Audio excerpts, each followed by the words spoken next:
설교 준비와 변화하는 세상을 이해하는 데 도움을 주는 목회인데이터 순서입니다. 오늘은 이른바 N번방 사건으로 심각성이 다시 제기되고 있는 사이버 폭력 현상에 대해서 알아보겠습니다. 목회인데이터 연구소 김진양 부대표 나오셨습니다. 어서 오세요. 네, 안녕하세요. 네, 최근에 이 박사방, N번방이라고 불리는 사이버 성범죄 사건 때문에 이 심각성이 주목받고 있는데요. 실제로 실태는 어떻던가요? 예, 생각보다 상당히 심각합니다. 네. 방송통신위원회와 한국정보화진흥원에서 사이버 폭력 실태 조사 결과를 보면요. 네.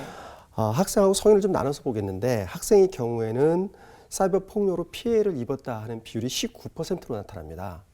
그런데 성인의 경우에는 훨씬 높아서 49%가 사이버 폭력을 당한 경험이 있다 이렇게 나타나는데요. 네. 특히 성인은 2017년도에 24%였는데 2019년도에 49%로 해서 2년 사이에 2배 이상 크게 피해를 입었다는 그런 경험률이 증가한 것으로 그렇게 나타나고 있습니다.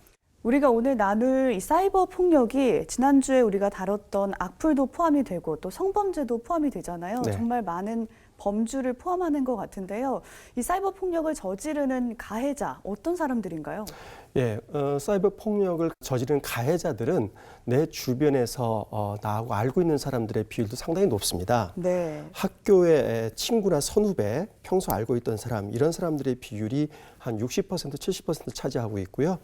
또한 뿐만 아니라 내가 평소에 모르고 있는 사람들, 이런 사람들을 통해서 사이버 폭력의 피해를 입는 경우들도 50%가 높은 것으로 그렇게 나타나고 있습니다. 상관관계에 대해서도 여쭙고 싶은데요. 가정 환경과 사이버 폭력이 관계가 있나요?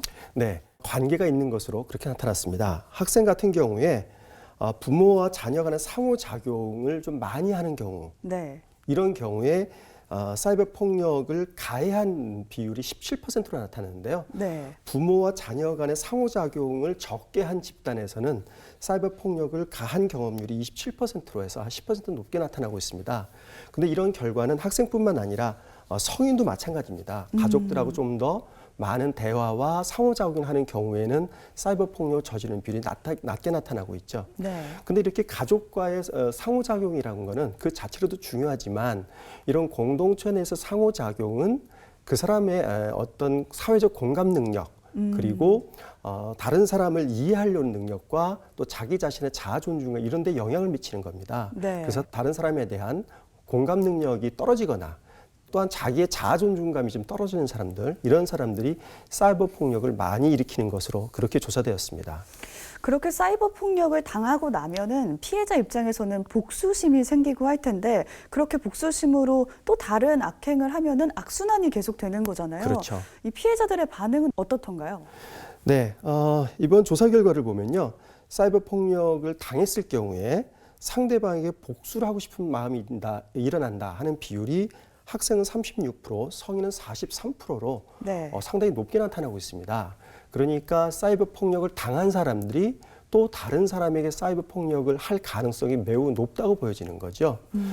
이런 복수심 외에도 사이버 폭력을 당하고 나면 우울증에 걸린다든지 사회생활에 좀 위축되는 마음을 가진다든지 이렇게 여러 가지 정신적인 피해도 많이 입히고 있습니다. 이렇게 지금 우리 사회에서 벌어지고 있는 사이버 폭력이 우리에게 시사하는 점이 있다면 어떤 점이 있을까요? 현대 사회의 개인화된 특성이 사이버 폭력을 불러일으키는 어떤 환경이 되는데요. 따라서 우리가 흔히 이제 보통 교회를 공동체라고 얘기하지 않습니까?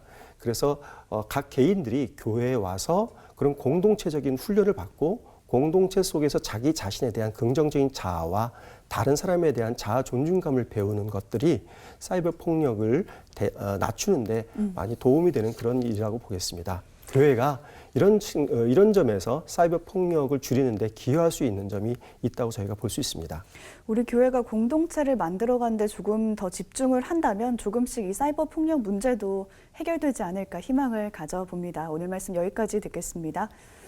지금까지 세상과 교회 흐름을 통계로 살펴봤습니다. 목회데이터 연구소 김진양 부대표 함께했습니다. 고맙습니다. 네, 감사합니다.